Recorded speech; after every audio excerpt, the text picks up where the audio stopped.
മറ്റുള്ളവരുടെയും ആത്മാവിനെ രക്ഷിക്കുന്നതിനാണ് ഒരാൾ ഡൊമിനിക്കൻ സഭയിൽ ചേരുന്നത്. ഇത് ഡൊമിനിക്കൻ സഭയിൽ കൂടി അല്ലാതെയും ചെയ്യാവുന്ന ഒരു കാര്യമാണ്.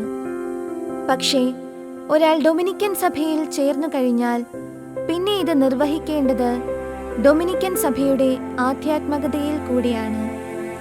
അതിനാൽ ഡൊമിനിക്കൻ സഭയുടെ ആധ്യാത്മികത അഥവാ ചൈതന്യം എന്താണെന്ന് മനസ്സിലാക്കുക അയാളെ സംബന്ധിച്ചിടത്തോളം പരമപ്രധാനമാണ്.